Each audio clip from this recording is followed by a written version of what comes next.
Jangan kamu seperti orang-orang yang berpisah dan berselisih. Beliau menafsirkan at-tafarruq bil udwan. Berpisah dengan bermusuhan. Wakhtalafu fil din dan berselisih dalam agama. Kata Syekh Nawawi. Tafarraqu fil abdan, badannya, tubuhnya, fisiknya yang tafarruq, berpisah. Bi ansara kullu wahidin minar rubbani ra'isan fi baladi. Masing-masing si pendeta-pendeta Yahudi itu menjadi rais, menjadi pemimpin di masing-masing negara, enggak nyambung, tidak campur. Tsumma ikhtalafu. Kemudian mereka juga berselisih. Di ansara kullu wahidin minhum yadda'i annahu 'ala al-haq.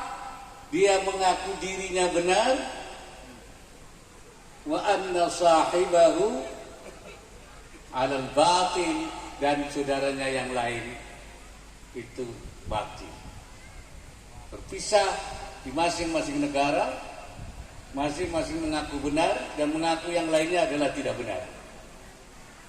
Ini kata Syekh Nawawi ketika menafsiri ayat itu. Kemudian Syekh Nawawi mengutip ucapannya Al-Imam Fakhrur Razi berkait dengan ayat ini. Qala Al-Fakhrur Razi, kata Imam Fakhrur Razi, "Lau ansafta 'alimta anna aktsara ulama'i hadzal zaman mausufuna bitilka sifat." Kalau kamu merhatikan, kamu periksa dengan seksama, kamu tahu bahwa kebanyakan ulama kita zaman ini sifatnya seperti itu. Artinya kullu wahidin minhum, masing-masing itu adalah raisan fi baladi, di negeri masing-masing. Jadi ulama sudah seperti itu. Kata Imam Fakhrur Razi pada masanya. Saya bilang jangan-jangan sekarang lebih jelek dari itu. Sekarang lebih buruk dari itu. Bukan lagi raisan fi baladin, tapi raisan fi iqlimi. Sudah menjadi rais di masing-masing daerah, bukan di negara lagi, di provinsi, di kabupaten. Bahkan raisan fi qaryatin, sudah di kampung-kampung sendiri-sendiri, tidak terkomunikasi, tidak ada sambung menyambung, mengambil kebijakan sendiri, mengambil langkah sendiri. Sudah raisan, bahkan raisan fi ma'hadin, di masing-masing pondok sudah jadi rais sendiri.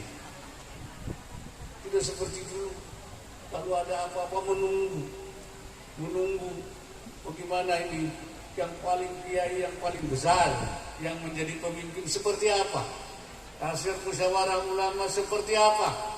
Mereka menunggu. Sekarang tidak, masing-masing sendiri-sendiri. Jangan-jangan kita sekarang sudah mengalami hal itu, dan itu ayat wala takunu kalladzina tafarraqu wakhtalafu. Jangan-jangan kita sudah masuk dalam tafarruq dan ikhtilaf. Walayadu billah min dzalik. Tafarruq, ikhtilaf, silang pendapat, masing-masing punya pendapat sendiri. Sebenarnya seberapa kita boleh berbeda pendapat? Ini saya penting menyampaikan ini. Ini yang membuat ulama kita terpecah, lemah. Bahkan saya bilang sentralitas kiai sudah hilang. Dulu segala-galanya itu kiai, apa saja kiai. Mau nikah kiai, betul? Mau dagang kiai. Sekarang kiai itu tidak lagi punya peran sentral. Sudah diambil orang. Paling-paling kiai sekarang jadi mudin saja. Paling-paling kiai itu minal aminin saja, tukang amin saja, tukang doa saja. Ini jangan-jangan ini kita sudah mengalami.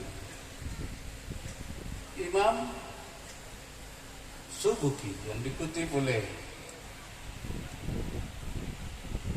Al-Imam Abdul Fadl Shihabuddin Al-Alusi mengatakan wa anna al-ikhtilaf ala thalathati aqsam. Berbeda itu dibagi tiga. Perbedaan itu ada tiga macamnya. Ahaduha fil usul.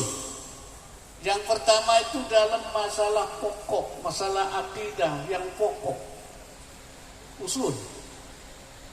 Wa hadza dhalalun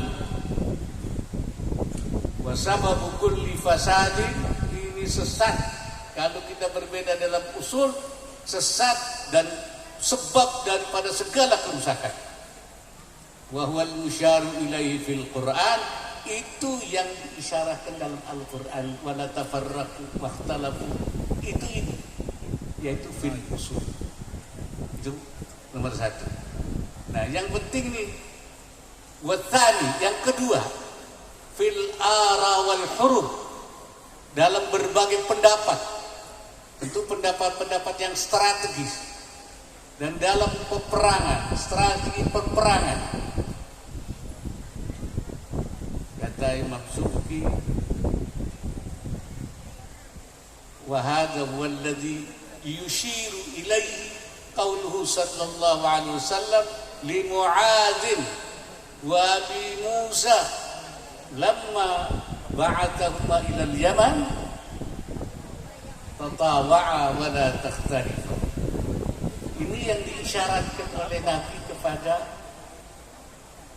Mu'adz, kepada Abu Musa, Mu'adz bin Jabal dan Abu Musa al-Asy'ari ketika diutus keduanya oleh Nabi ke Yaman.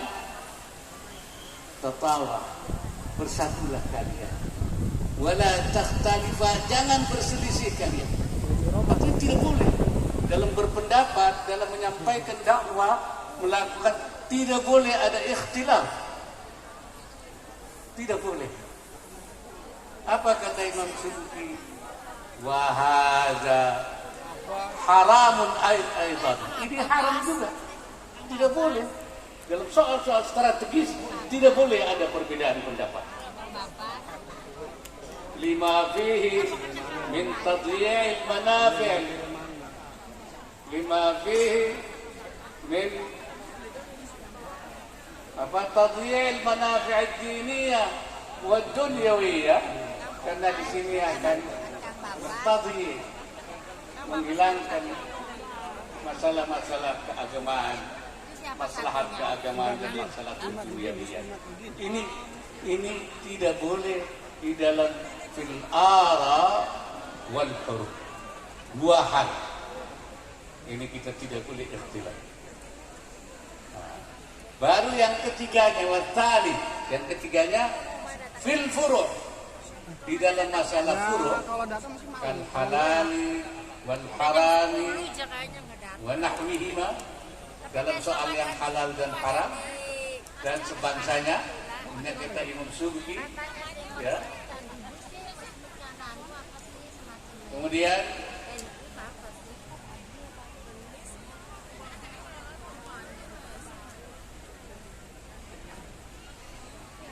beliau mengatakan yang ketiga ini alladzi naqta'u bihi anna al-ikhtilaf anna al-ittifaq khairun minhu. Yang ketiga ini juga ittifaq itu lebih baik daripada ikhtilaf di dalam masalah furu'. Lakin al-dalalul abla, apakah dalal kal qismainil awwalaini, seperti dua hal yang dulu, yang dua yaitu masalah fil usul wa fil ara wal huruf. Apa dua-dua ini, yang ketiga ini dalal amla fihi khilaf. Imam Subki, di situ ada khilaf. Wa kalamu Ibn Hazm wa man salaka maslakahu mimman yamna'u at-taqlida yaqtadi al-awwal. Kalau menurut Ibn Hazm dan orang-orang yang sefaham yang melarang taklid, furu' pun balas dalam ikhtilaf. Itu kata Imam Subki. Wa amma nahnu, tapi kami ya, wa inna nujawwizu taqlida lil jahil. Kami membolehkan taklid bagi orang yang bodoh. Kalau enggak bodoh, enggak taklid, gimana itu? Ya. Ini bahaya. Jadi kalau tidak taklid, ijtihad sendiri, padahal dia tidak ahliyatul ijtihad malah tambah ngawur. Ya. Kemudian juga beliau mengatakan wal akhdha 'inda al-hajah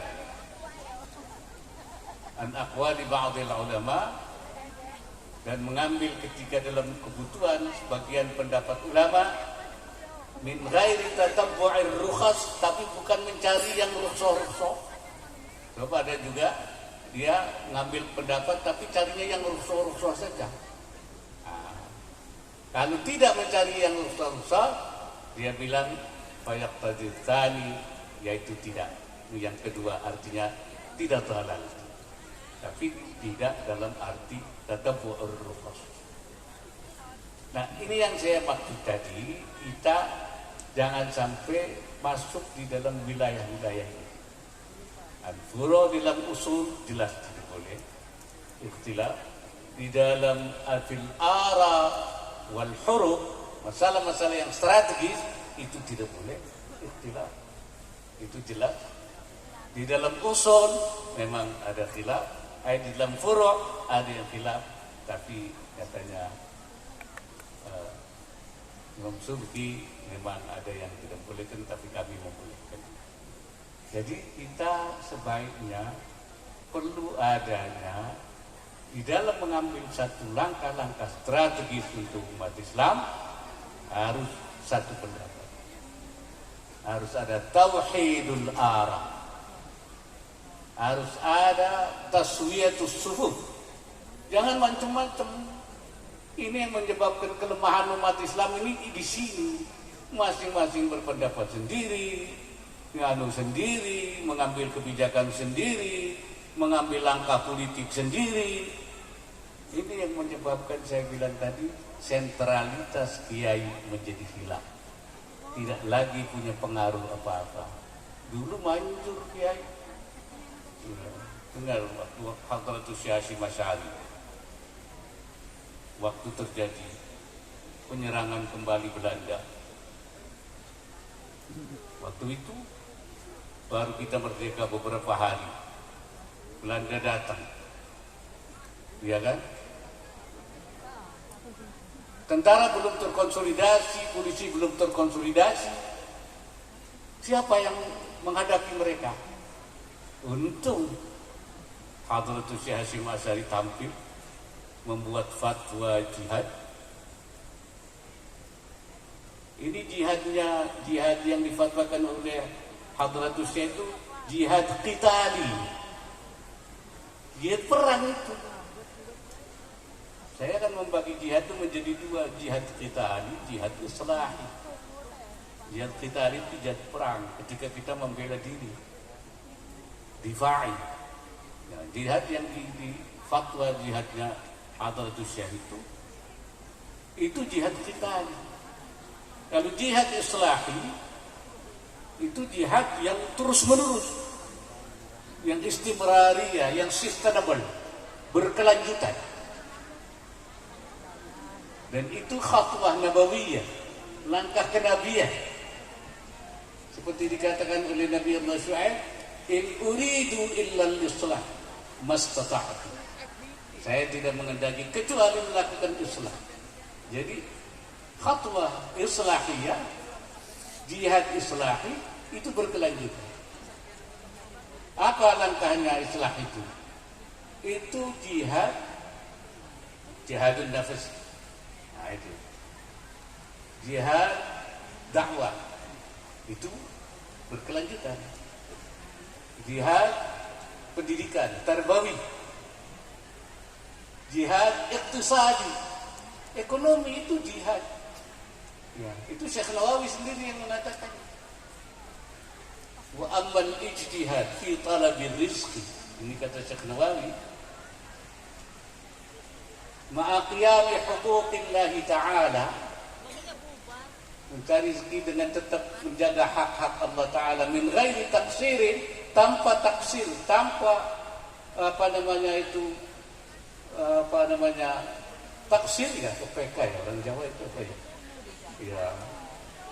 Ya, laisa dalilan ala ummi ainil qalbi, bukan dalil matinya mata hati. Ya, bal huwal jihadul akbar. Kata Syekh Nadawi, tapi itu jihad akbar. Ma'aqiyamnya. Jadi saya memaknakan itu ekonomi syariah, ekonomi yang masyru'ah, yang ma'aqiyamnya huquqillahi ta'ala min ghairi taqsirin. Itu jihad. Kenapa beliau mengatakan begitu? Karena ada ungkapan dari Imam Ibnu Athaillah yang mengatakan, ijtihaduka fima dhumina laka wa taqsiruka fima tuliba minka dalilun ala rimasid basirati minka. Kamu mencari sesuatu yang dijamin rezeki, tapi abai, taqsiruka, abai terhadap yang dituntut oleh Allah, ibadah, itu dalil menunjukkan mata hatimu itu inrimas, itu hilang. Nah, akhirnya orang tidak mau lagi mencari dunia, so, bisa jadi inrimas. Tapi Syekh Nawawi mengatakan yang mazmum itu adalah ijtima'ul ijtihad fima dhumina wa taqsir fima tuliba. Itu baru yang inrimas itu. Wa ammal ijtihad fi talabil rizqi ma'a qiyami huquqillahi ta'ala min ghairi taqsirin laisa dalilan ala ummil ainil qalbi bal huwal jihadul akbar. Nah, itu jihad akbar. Itu jihad ekonomi. Malah saya menambahkan lagi satu lagi, jihad apa? Jihad siasi. Jihad islah itu jihad politik. Karena politik adalah medan jihad, sepanjang dilakukan dengan konstitusional dan demokratis. Saya kembali lagi kepada apa yang tadi saya katakan, itu pentingnya kita membangun kesatuan. Tauhidul ara, ikhtilafil ara wal huruf itu termasuk haram menurut Imam Sufi. Padahal kita sekarang banyak berbeda pendapat, begini saya nanya sendiri, ijtihad sendiri. Saya kira ini jangan kita masuk dalam tafarraqu wakhtalafu, jangan menjadi raisan fi baladin, raisan fi qaryatin, raisan fi ma'hadin, sendiri-sendiri, ya, bi an yadda'i kullu wahidin minhum annahu 'ala al-haq. Itu kata Syekh Nawawi di dalam tafsirnya itu. Yang kedua, saya ingin mengajak kita semua, dan saya ingin, kalau tadi saya mengatakan bagaimana silaturahim ulama dulu, bagaimana saya bersama Kiai Fuad, Gus Dur, Habib Lutfi, dan sama terus melakukan. Yang kedua itu saya kira perlu kembali membangun sikap tangguh dari para kiai. Tangguh itu bahasa Arabnya sumud, ya, sumud tangguh. Kalau bahasa di birokrasinya namanya resilient. Kalau dalam istilah ekonomi itu ekonomi tangguh, ekonomi yang resilient. Jadi ekonomi dunia ini sedang terkena gonjangan, disrupsi namanya, kegaduhan ekonomi di mana-mana karena perang, karena iklim, karena apa-apa terjadi gonjang. Nah, kita melakukan apa yang kita namanya itu resiliensi. ketangguhan ekonomi supaya tidak terpengaruh oleh ekonomi global. Itu resilient. Nah, saya minta kiai juga melakukan resilient. Karena ada banyak kegaduhan-kegaduhan, ya, disrupsi dalam masalah pemikiran, dalam masalah-masalah apa-apa, ya, dalam masalah berbagai konsep-konsep pemikiran. Kalau tidak, dia ini akan tergoncang, terbawa arus, tidak resilient. Saya menyebut ayat resilient itu adalah yaitu ayat laqad kana lakum fi rasulillahi uswatun hasanah. Bagimu pada Rasulullah ada uswatun hasanah. Ini ayat resilient, ayat ketangguhan. Kenapa saya menyebut itu? Karena Imam Ibnu Katsir mengatakan wa hadhil ayatul karimah aslun kabirun. Ya, ini ayat yang mulia ini pokok sekali dalam hal apa? Fi ta'assi bi Rasulillah sallallahu alaihi wasallam fi aqwalihi wa af'alihi wa ahwalihi. Ya. Dalam soal kita mengikuti ucapan-ucapannya, sikapnya, perbuatannya. Walidha amaran nasa bi ta'assi bin Nabi sallallahu alaihi wasallam yaumal ahzab. Karena itu Allah memerintahkan pada manusia untuk memegang teguh pada Rasulullah pada waktu perang Ahzab. Jadi ayat ini ayat perang Ahzab. Perang Ahzab itu perang, saya meminjam istilah ya, tapi tidak ada hubungannya dengan keadaan di Indonesia. Perang koalisi namanya. Jadi maka perang menghadapi koalisi besar di bawah pimpinan Quraisy di seluruh negeri. Saudi itu bergabung dengan Quraisy menjadi koalisi besar. Orang Yahudi di Madinah, Bani Quraidah bergabung. Orang munafik yang jumlahnya 300 dari 1000 pengikut Rasulullah itu nyempal tinggal 700. Ya. Itu perlu diberikan resilient, ketangguhan. Supaya ngikut Nabi dalam hal apa? Fi sabrihi wa musabaratihi wa murabatatihi wa mujahadatihi wa intidharihil farajah minallahi ta'ala. Supaya sabarnya, ketangguhannya, kejuangannya, semua itu ini di dalam uswatun fi Rasulullah itu di dalam hal ini. Jadi resilient dalam menghadapi tantangan.